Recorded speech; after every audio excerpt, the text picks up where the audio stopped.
My mother said I ruined everything, then stood there smiling while he beat me. I thought staying silent would keep me safe, but silence only feeds the devils. They cut my name from the wedding invitation, but I wasn't cutting myself out anymore. When the video lit up the reception hall's LED screen, the entire ballroom held its breath, champagne flutes frozen mid-toast, the string quartet's bow hovering over violin strings, 350 guests watching my mother's perfect facade shatter in real time. Then, it happened. My name is Mara Whitfield, and I'm 29 years old. I work as a safety coordinator at Northwind Freight Solutions in Minneapolis, where I document every incident, every near miss, every violation. It's a habit that saved my life, though my mother would say I destroyed hers. The kitchen in my mother's Bloomington suburban home always smelled like lemon cleaner and disappointment. That cold November afternoon was no different. Elaine stood at the marble island, her manicured fingers sorting through ivory envelopes' wedding invitations for my sister Sloane's spring ceremony. The late afternoon light filtered through the plantation shutters, casting prison bar shadows across the pristine countertops. 350 guests, she said without looking up. The Cooper family alone is bringing 70. Every cousin, every business associate. She paused, sliding an envelope across the counter with surgical precision. You won't be getting one. I kept my phone recording in my jacket pocket, another habit from work. Document everything. Create a paper trail. You never know when you'll need proof. You always bring trouble, Elaine continued, her voice smooth as the Pinot Grigio she poured into her crystal glass at 4:15 every afternoon. Drama follows you like a shadow. Sloane deserves one perfect day without you ruining it. The accusation hung between us like smoke from Dale's cigarettes. 6 months ago, he'd cornered me in this same kitchen. The hallway light had been flickering. I remember that detail with crystalline clarity. The overhead LED stuttering like a disco strobe while his fist connected with my ribs, the coffee mug shattering on the floor, dark liquid spreading like blood across the white tiles. And Elaine. She'd stood in the doorway, lips curved in that thin smile she wore when watching reality TV shows about messy people with messier lives. Watching her husband, my stepfather, teach me another lesson about respect. Dale says you've been spreading lies about him at your work, my mother said now, refilling her wine. Making him look bad to your little safety committee friends. You know how important his reputation is for his contracting business. My fingers found the phone's volume button through the fabric, ensuring it was capturing every word. At Northwind, we called it defensive documentation, protecting yourself before the incident report gets rewritten by management. I told my supervisor the truth when I needed time off for medical appointments, I said carefully. That's all. Elaine's laugh was brittle as the autumn leaves scraping against the window. Your truth. Always your version of events, never considering how it affects the family. The word family in her mouth sounded like a curse. This woman who chose her husband over her daughter's safety, who perfected the art of looking away, who could plan a 6-figure wedding while her eldest daughter mapped escape routes from every room. I stood to leave, my chair scraping against the hardwood floor she'd just had refinished. I understand. I won't cause any trouble for Sloane's wedding. Good. She didn't look up from the invitations. And Mara Dale will be handling security for the reception. The Coopers are quite wealthy. You understand. We can't have any. Disruptions. The threat was subtle as a knife between ribs. Dale would be there, watching, waiting. The man who'd made my childhood a careful dance of avoidance, who'd taught me that love comes with bruises and family means silence. I walked to my car with measured steps, my phone still recording. The November air bit at my exposed skin, but I barely felt it. In my pocket, alongside the phone, my fingers traced the edge of my work ID badge. Safety coordinator. Someone who identifies hazards and implements controls. My mother thought she'd excluded me from the family narrative. Cut me cleanly from the picture like I was an unwanted shadow in one of Sloane's engagement photos, but she'd forgotten what I did for a living. I didn't just document incidents. I prevented disasters, and sometimes preventing a disaster means controlled demolition of the structure that's already failing. Growing up as the invisible daughter taught me to read silence like other kids read picture books. In the Whitfield Whitaker household, love was distributed like wartime rations, and I was always last in line. Sloane got the dance lessons. I got the library card. Sloane got the shopping trips to Nordstrom. I got thrift store finds and learned to smile about it. When she turned 16, Dale bought her a white Volkswagen Jetta with a red bow. When I turned 16, I got a bus pass and a lecture about responsibility. Men don't cry, Dale would say, usually after making me cry. He'd been saying it since he married my mother when I was 11, and neither should you. Toughen up, buttercup. His philosophy was simple. Emotions were weakness, tears were manipulation, and asking for help was admission of failure. Elaine's philosophy complemented his perfectly. A clean house means a clean conscience. We don't air dirty laundry, Mara. We wash it, fold it, and put it away where no one can see. The first time Dale hit me, I was 13. I'd forgotten to put his tools back in the exact order he'd left them. The backhand came quick, professional, like he'd practiced the motion. Elaine found me crying in my room an hour later, cheeks swelling like a rotten apple. "You need to be more careful," she'd said, placing a bag of frozen peas on my face. "Dale works hard. He deserves respect in his own home. His own home. Never ours. Never mine." At 18, I made my first mistake. I called the police. Dale had been drinking Crown Royal, his celebration drink after landing a big contract. He'd decided I'd looked at him wrong during dinner. The neighbors heard the screaming, saw him drag me out to the garage. Mrs. Patterson from across the street made the call. Officer Reynolds took my statement, photographed the bruises blooming across my arms like purple orchids. Dale was in handcuffs. Elaine was crying not for me, but for the embarrassment, the flashing lights in our perfect suburban street. By morning, she'd convinced me to recant. "Think about Sloane," she'd said. "Think about her future. Do you want her growing up with this stigma? The girl whose father went to jail." I dropped the charges.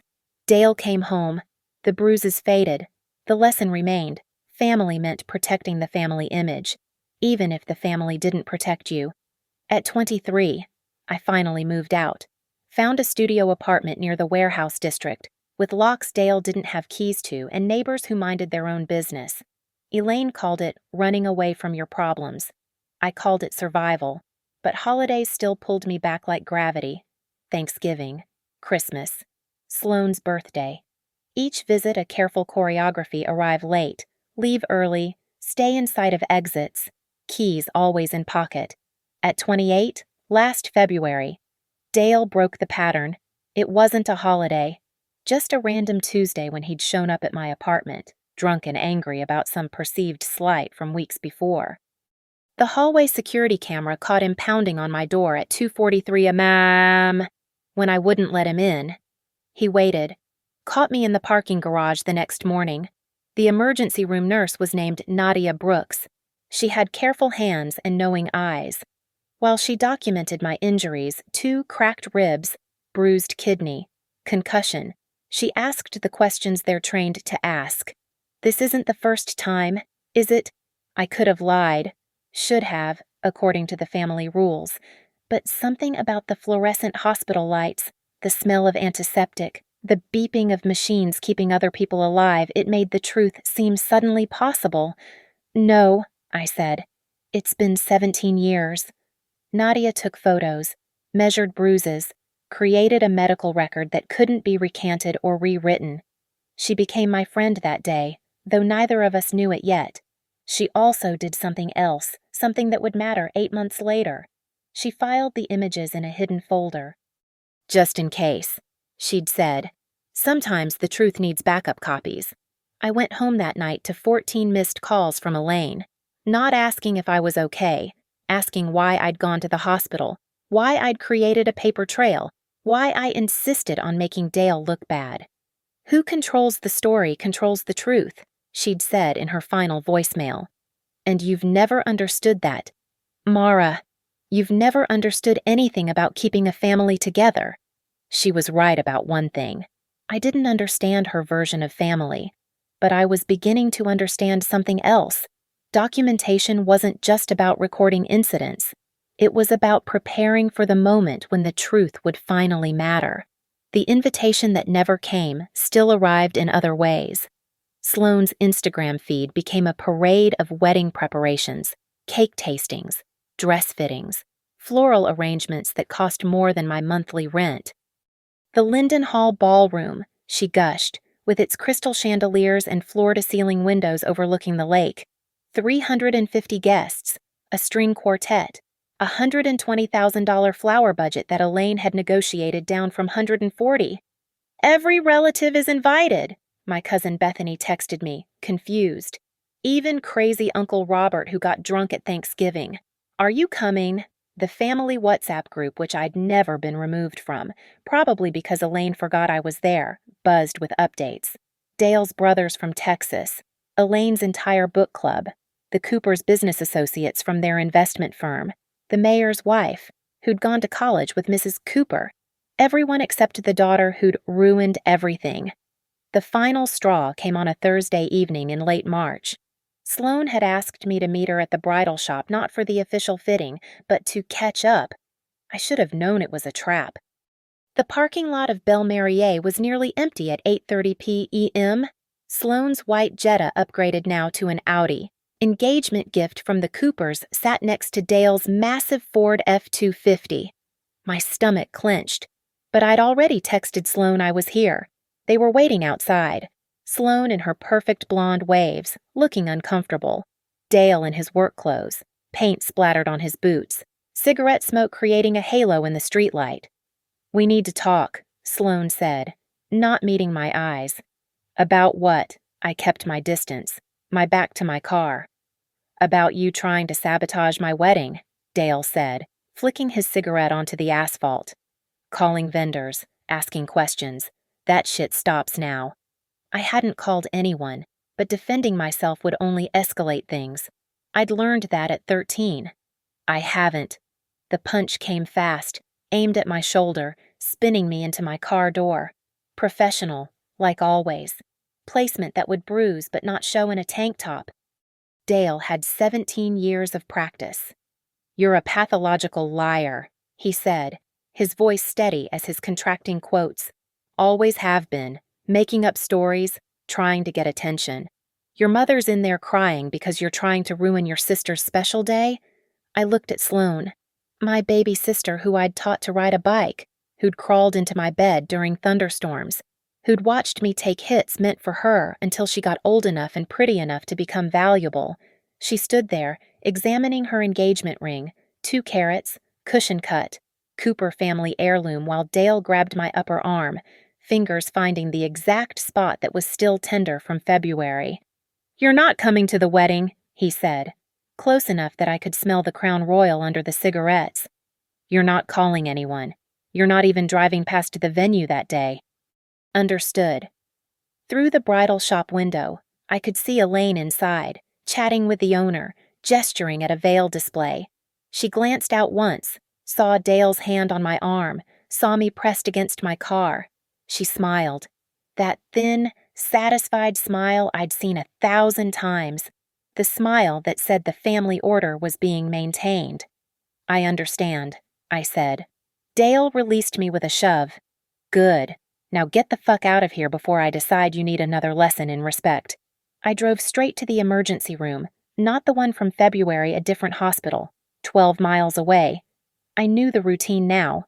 Sign in, wait, document, photograph, measure. Nadia wasn't working that night, but she met me there anyway, off shift and furious. "This ends now," she said, watching the on-duty nurse photograph the fresh bruises overlaying the old ones, creating a timeline of violence on my skin like tree rings.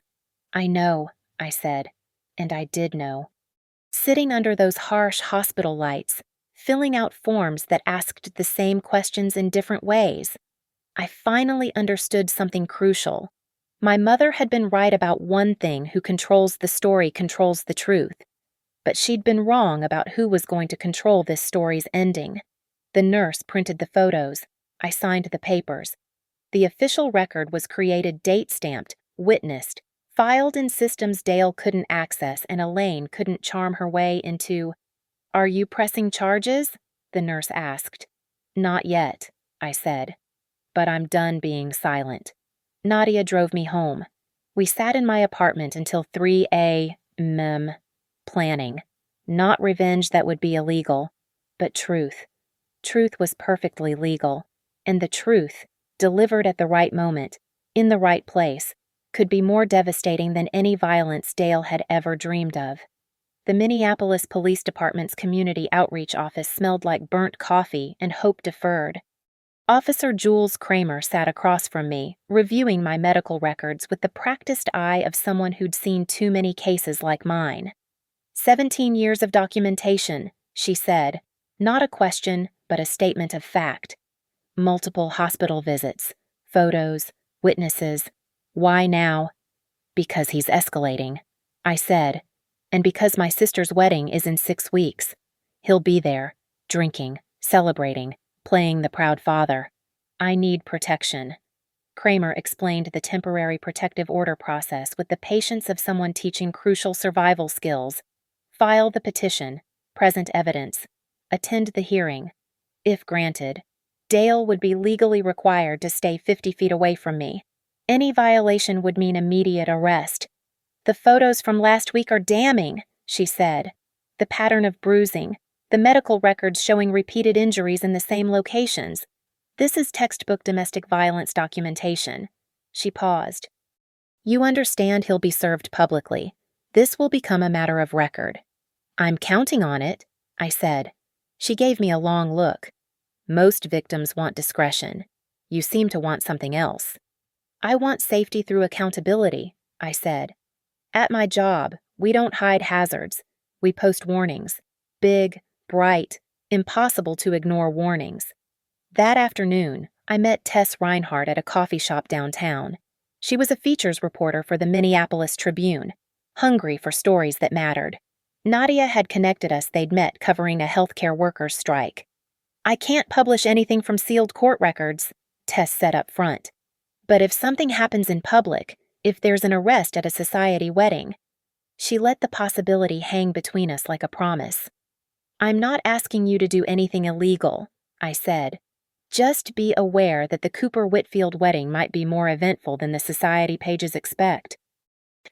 Meanwhile, my safety coordinator skills found new purpose. I started investigating Dale's contracting business. Public records showed interesting discrepancies. Permits filed for work never completed. Insurance claims for projects that didn't match timelines. The kind of patterns that suggested someone was billing for phantom repairs. 3 weeks before the wedding, I found the smoking gun. Dale had submitted a $12,000 invoice to repair water damage at Elaine's mother's house, my grandmother who died 2 years ago. The house had been sold 18 months ago, but the check had been cashed last month. Signed by Elaine. Insurance fraud, tax evasion, elder financial abuse, posthumous though it was. I made copies, filed them in my safety deposit box alongside the medical records, sent encrypted backups to my cloud storage. At Northwind, we called it redundancy planning multiple fail-safes for critical systems. Owen Park entered the picture by accident. He was the AV technician setting up for a safety conference at Northwind, and we got talking about event security. Turned out he also ran sound for events at Linden Hall. "The Cooper wedding," he said. "Yeah, I'm running their AV. Big production. LED walls. Live streaming for remote guests. The works." "They're doing a slideshow," I asked. Casual as discussing weather. Multiple childhood photos during cocktails, couple story during dinner, and something called a wishes and blessings video package during the reception. Your mom's been pretty specific about the timeline. Wishes and blessings, where family members share their joy for the happy couple, where everyone contributes to the narrative of perfect family harmony. "That must be complicated to coordinate," I said. "Not really. It's all digital. Upload to the system, program the playlist, hits the screens automatically at 9:15 p.m. during the father-daughter dance." He shrugged. Though between you and me, your mom's been a nightmare about approvals. Every single frame has to be perfect. Perfect. Elaine's favorite word. Her biggest vulnerability. I spent the next 2 weeks preparing my own contribution to the wishes and blessings package, not a blessing those required invitation, but wishes. Wishes could come from anywhere, even from daughters written out of the family story. The restraining order hearing was scheduled for the Monday before the wedding. The judge would review the evidence, Dale would be served, and the protection would be in place before the reception. "You're not planning something stupid, are you?" Nadia asked, reviewing my preparation checklist. "Define stupid," I said. "Something that lands you in jail instead of him." "No," I said. "Everything I'm doing is completely legal, transparent, even. Just returning transparency to people who've operated in shadows for 17 years. She studied me. "This isn't just about protection anymore, is it?" "It never was," I admitted. "Protection was just step one. This is about something bigger." "Which is," I thought about 13-year-old me, crying with frozen peas on my face. About 18-year-old me, recanting police statements to protect the family image. About 28-year-old me in the emergency room, finally understanding that silence wasn't safety. "Truth," I said, delivered to the right audience, at the perfect moment, in a format that can't be denied, deleted, or rewritten. And then I walk away. But this time, everyone will know exactly why. The courtroom was smaller than I'd expected. Monday morning, 4 days before the wedding, Judge Catherine Holbrook reviewed my petition for a temporary protective order with methodical precision. Dale hadn't been notified ex parte hearings didn't require the respondent's presence.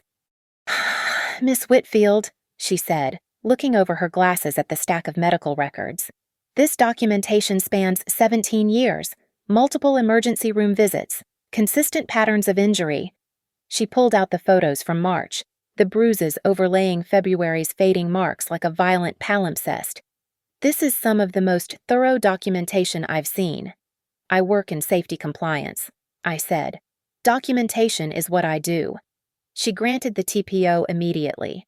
Dale would be required to stay 50 feet away from me at all times. Any violation would result in immediate arrest. The order would be served within 24 hours. "There's a wedding this Saturday," I told her. "My sister's. He'll be there." Judge Holbrook's expression didn't change. "The order is effective immediately upon service. If you attend this wedding and he violates the distance requirement, call 911. Officers will respond."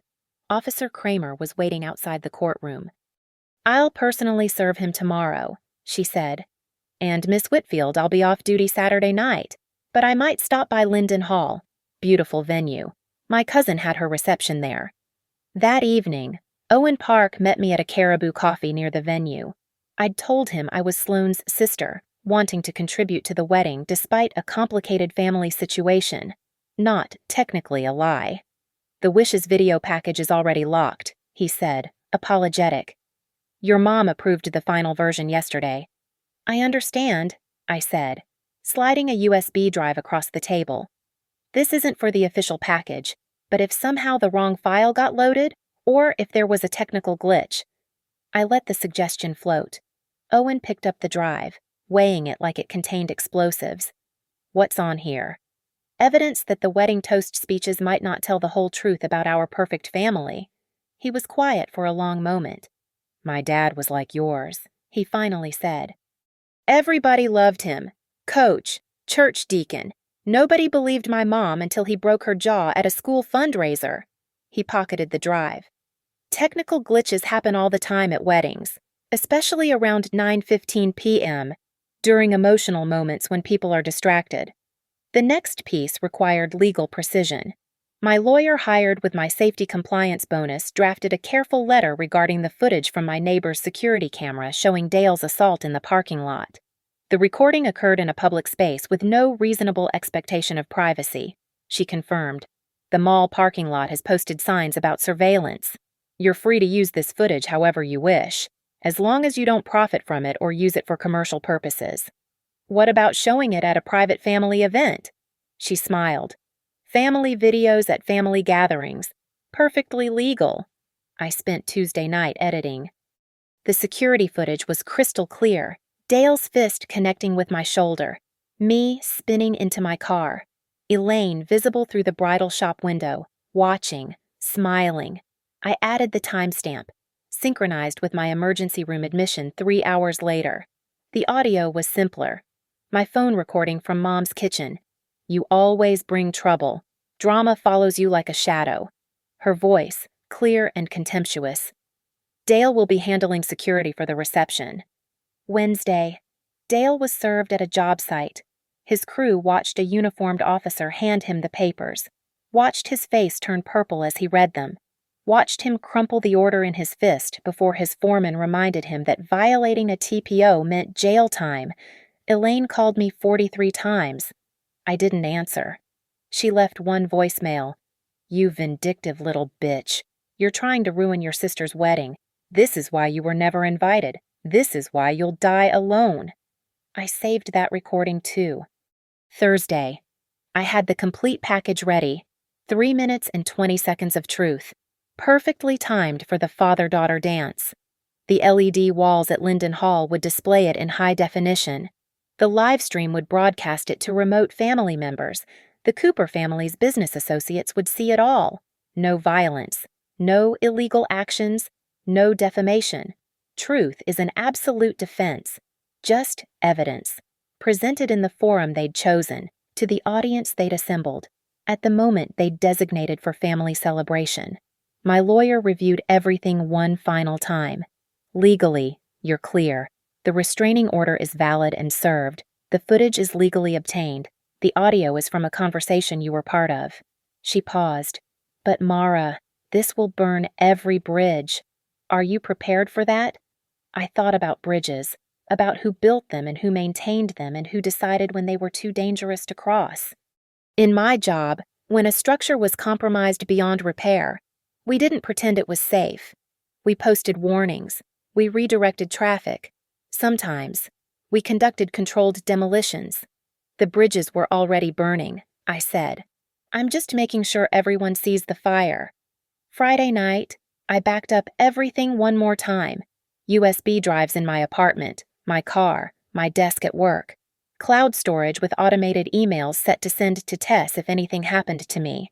The complete package uploaded to Owen's system, hidden in a folder labeled Test Files Do Not Delete. Nadia came over with Chinese takeout and moral support. Tomorrow's going to be intense, she said. I know. Your family might never speak to you again. They already don't. Are you sure this is what you want? I pulled out the wedding invitation Bethany had sent me a photo of gold embossed, ribbon-tied, listing every family member's name in elegant calligraphy. Everyone except mine. They erased me from the story, I said. Tomorrow, I write myself back in permanent ink. Saturday arrived wrapped in Minnesota spring sunshine, the kind that makes every surface gleam with promise. Linden Hall stood magnificent against the lake, its windows reflecting clouds that looked painted on. The Cooper Whitfield wedding would begin at 4 p.m., perfect timing for golden hour photographs. I arrived at 3:45, parking strategically near the service entrance where Owen's AV truck sat. I wore a simple navy dress, understated, forgettable, the kind of outfit that wouldn't stand out in any wedding photo I might accidentally appear in. The lobby was a fever dream of white orchids and gold ribbons. Elaine had orchestrated every detail, $10,000 in flowers cascading from the ceiling, champagne fountains already bubbling, a string quartet tuning instruments that cost more than most people's cars. Guests arrived in waves of designer clothing and practiced smiles. I slipped through the service corridor to the AV control room where Owen sat surrounded by monitors showing every angle of the ballroom. Your mom's been here since 7 a.m., he said. Changed the playlist twice, checked every camera angle. She's treating this like a military operation. She always does, I said, watching Elaine on screen, gliding between tables in her mother-of-the-bride dress, ice blue, custom-tailored, designed to photograph perfectly from every angle. Dale appeared on another monitor, standing near the main entrance in his rented tuxedo, glad-handing arriving guests, playing the proud stepfather, the successful contractor, the pillar of the community. He'd positioned himself perfectly to see everyone who entered at 4 p.m. The ceremony began. I watched from the control room as Sloane floated down the aisle in $40,000 of Italian silk and inherited diamonds. Brent Cooper waited at the altar looking appropriately besotted. The judge, a family friend of the Coopers, performed the ceremony with practiced warmth. "Dearly beloved," she began, and I almost laughed at the irony. The reception started at 5:30, 350 guests finding their assigned seats, admiring centerpieces that cost $800 each, sipping signature cocktails named after the couple's first date location. The LED walls played a loop of professional engagement photos, Sloane and Brent on beaches, in gardens, always glowing with manufactured joy. At 6:45, Elaine found me. I was standing near the service hallway, technically in the venue but far from the main celebration. She materialized like a perfectly coiffed ghost, her smile sharp as winter ice. "You actually came," she said, voice low enough that passing guests wouldn't hear. "After everything, you still had to make this about you." I pulled the restraining order from my purse, holding it where she could see the official seal. "I'm here legally. The order is against Dale, not the venue. I have every right to be in this public accommodation." "You're sick," she hissed. "Mentally ill, making up stories, creating drama. Dale told me about the papers. More of your lies to get attention." "The medical records don't lie," I said. "The photos don't lie. The security footage doesn't lie." She stepped closer, close enough that I could smell her perfume. Chanel No. 5, the scent of my childhood terror. "You're nothing," she whispered. "You've always been nothing. A mistake I should have fixed 29 years ago." I held her gaze. "Careful. Elaine, you're being recorded." She glanced around, saw the venue's security cameras, stepped back. "Stay away from the reception. Stay away from Dale. Stay away from my family." "Your family," I repeated. "Never ours. Never mine." She left in a rustle of silk and contempt. I waited 5 minutes, then moved to a position where I could see the main ballroom but remain in the service corridor. At 7:15, dinner was served. At 8:30, toasts began. The best man told college stories. The maid of honor cried through her speech. Dale stood up, raising his champagne, playing the loving father. "Family," he began, and I had to bite my tongue to keep from laughing. "Family is everything. Teaching Sloane to ride a bike, walking her to school, protecting her from the harsh realities of the world." He paused, found Elaine in the crowd, smiled. "Together with my beautiful wife, we've built something perfect here, something worth protecting." The crowd applauded. Dale sat down, kissing Sloane's cheek for the photographer. The MC announced the father-daughter dance would begin at 9:15, right after the Wishes and Blessings video tribute. I texted Owen, "Ready." His response was immediate. "Technical difficulties in 3, 2, 1. At 9:10, Dale approached me in the service corridor. He'd been drinking. I could smell the Crown Royal from 10 feet away. Officer Kramer had been right about him violating the order. He just couldn't help himself. "Get out," he said, closing the distance between us. "Now." I held up my phone, already recording. "You're violating the restraining order. Step back." "You little." He grabbed for my phone. That's when Kramer appeared, off duty but very much alert, her hand on her concealed carry. "Sir, step away from Miss Whitfield. Now." Dale turned, saw the officer, calculated his options. The main ballroom was 20 feet away. The guests were gathering for the father-daughter dance. The LED walls were warming up for the video tribute. "This is a private family matter," he said. "No, sir," Kramer replied, pulling out her badge.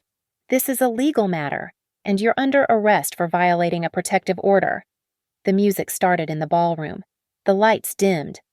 9:15 p.m. Exactly. The LED walls came alive.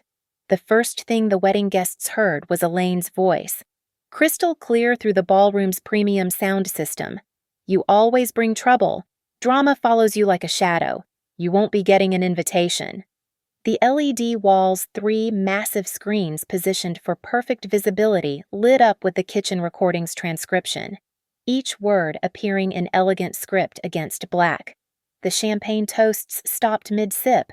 The string quartet's bows froze above their instruments. Then came the images. February's emergency room photos filled the screens, clinical, undeniable. The measuring tape against purple bruises. The medical chart noting pattern injuries consistent with repeated assault. The date stamps glowing in the corner. The ballroom held its breath.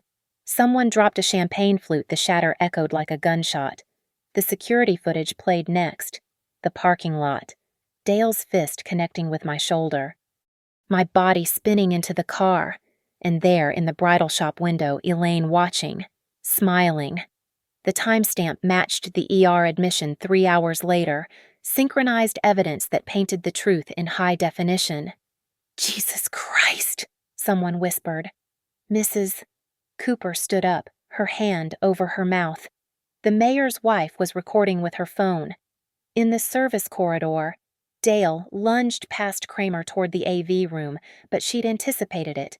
Her partner, apparently she'd brought backup, stepped from behind a column. Dale went down hard, face pressed into the imported marble floor as the handcuffs clicked. "Dale Whitaker, you're under arrest for violating a protective order and assault." The ballroom erupted. 350 guests in various states of shock, horror, and morbid fascination.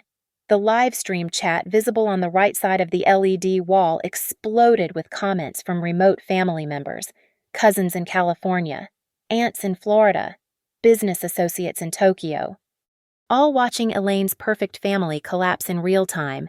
But the video wasn't finished. The next segment showed documents, Dale's fraudulent invoices, the $12,000 billing for my dead grandmother's house, Elaine's signature on the checks, insurance fraud documented with the thoroughness of a federal investigation. Sloane stood frozen in her $40,000 dress, her face white as the silk.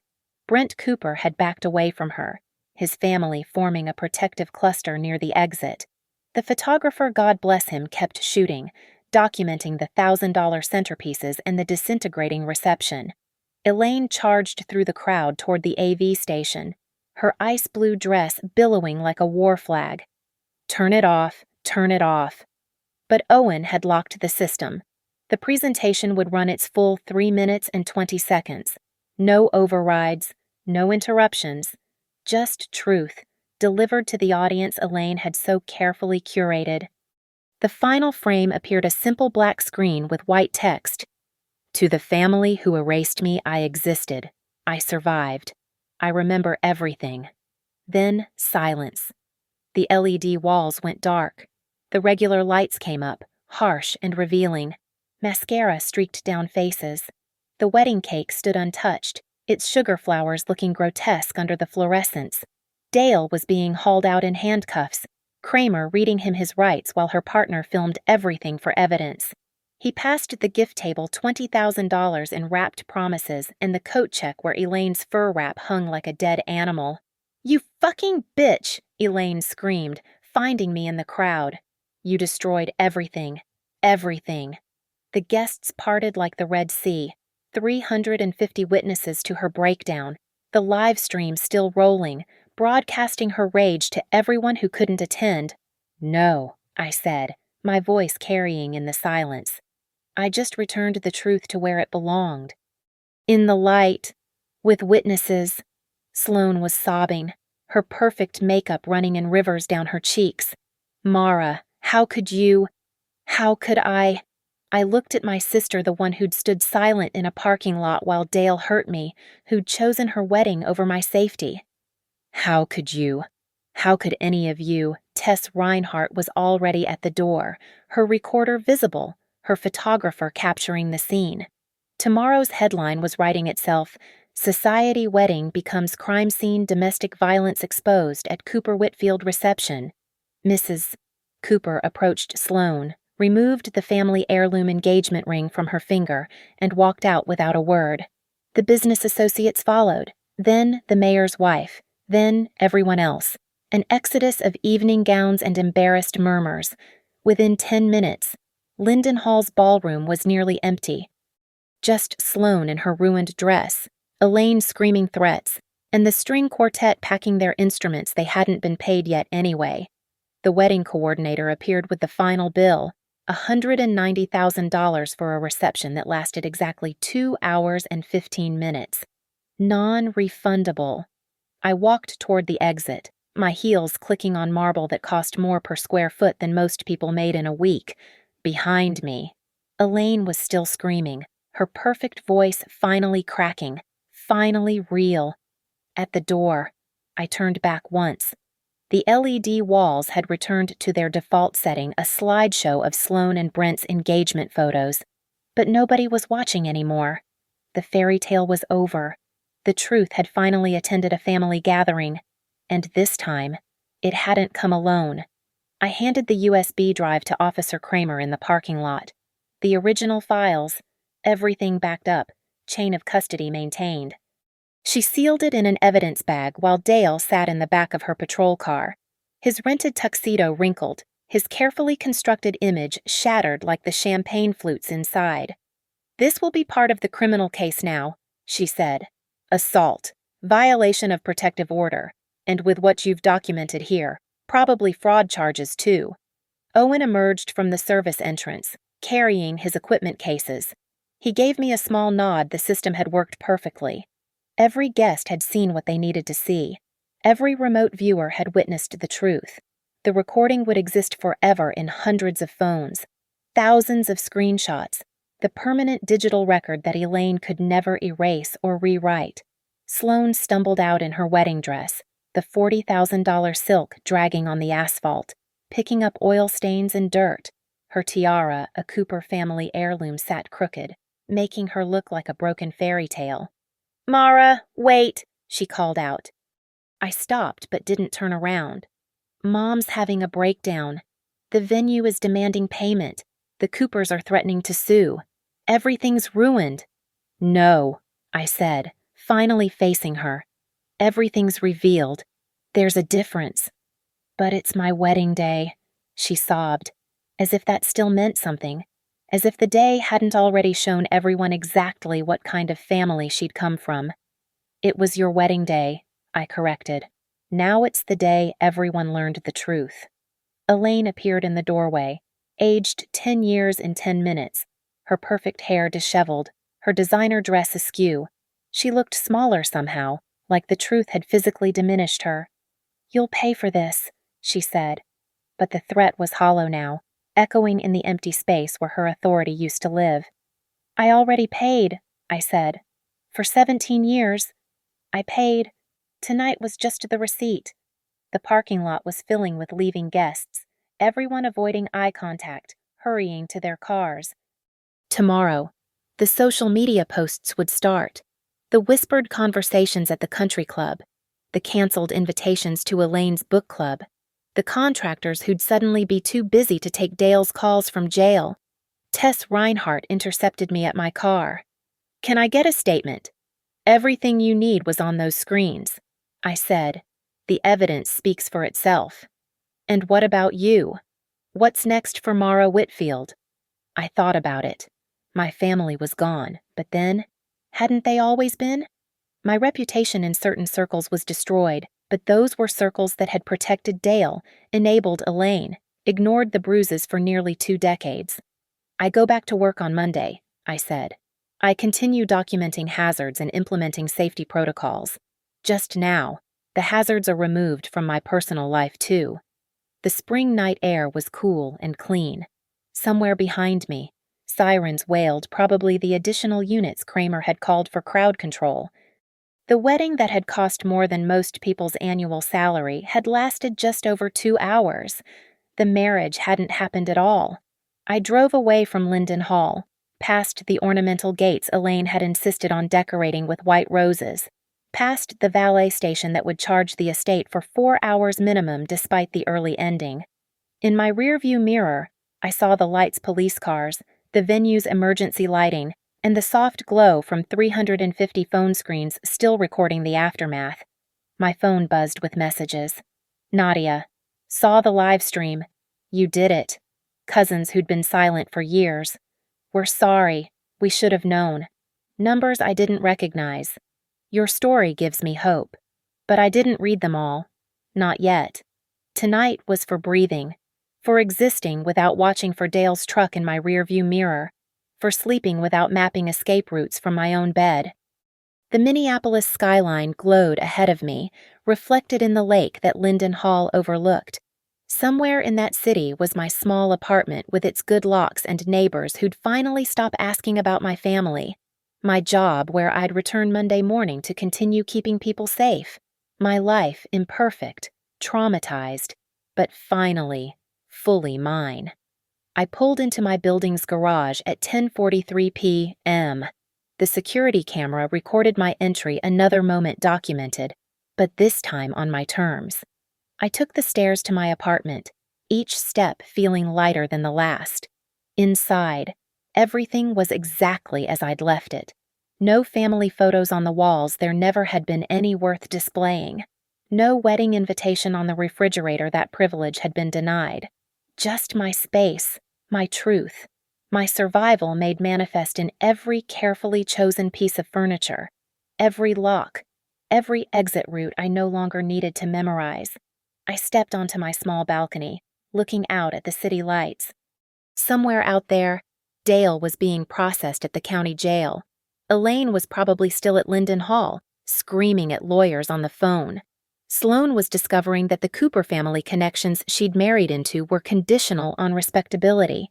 But here, in the cool Minnesota night, I was free. The truth hadn't just attended the wedding. It had caught the bouquet. And unlike everything else about this night, that was a tradition I could actually celebrate. Thank you so much for listening to my story. I'm curious to know where in the world you're hearing this. Please comment below and let me know what country or city you're from so we can connect across the miles. If this story resonated with you, please subscribe to the channel and share your thoughts in the comments. Your own experiences and perspectives mean everything to me. Stay safe, stay strong, and remember your truth matters.